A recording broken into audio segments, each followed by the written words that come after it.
Now, in relation to guilt, what happens there is we can become very accepting on a lot of things in relation to our OCD. But then what it will tend to do is it will go, but not on this occasion, not from this situation. No way, you cannot be let off the hook in this situation because this was you who did this. You are guilty for this. You have committed that crime.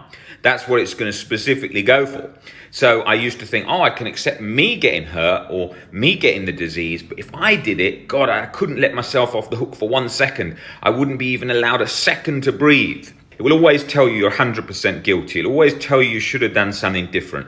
It will always tell you that it will always tell you that you did the worst thing, or it was just too far, or you just shouldn't have done that, and it's going to look for the things that are the least accepted by society. It's specifically going to pick that. And it's going to make it feel as real as it can possibly get. And then it latches on the chronic guilt feeling, which makes it feel so real. So you think, oh my God, this is real. I have been stuck. I have done something that's terrible, because otherwise I wouldn't have this feeling. So how? And then you'll start looking back. How could I have done this? How could I have been so stupid to have done this? How could I not have even realized this for so long? And then it will keep morphing and moving around.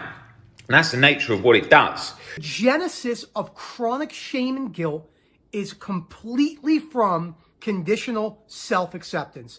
Why people say, I could never accept myself. Conditional, right? What's also involved with this?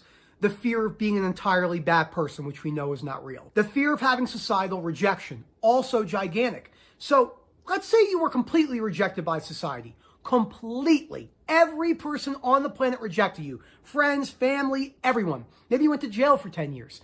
That would be pretty depriving in a lot of ways, but you could still learn to accept it while not liking it. People are telling me, are you telling me I have to accept myself of if I accidentally harm my child? That's not what we're saying at all. Or agree or like it is what I want to say. No, we're not saying you would like it, but you could learn to accept it while being deprived of many things, but still unconditionally accepting yourself and the situation, which takes off the onion layer of that extreme guilt and shame. Because it is so intense and unpleasant, it makes us panic, and then the anxious thinking starts.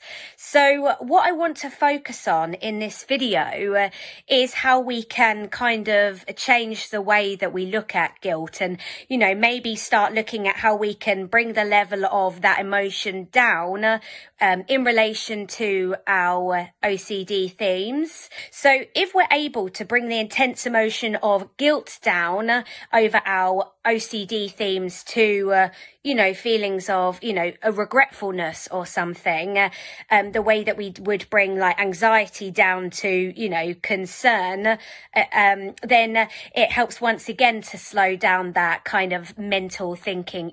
So, you could argue, well, the reason why the feeling of guilt exists is because, it can alert us to, behaviours that we may have done which aren't great for us and others, and therefore maybe don't coincide with what we want out of life. And that's great, because it's good to have that kind of level of, something that makes you think, oh God, okay, let's see if we can do better in the future.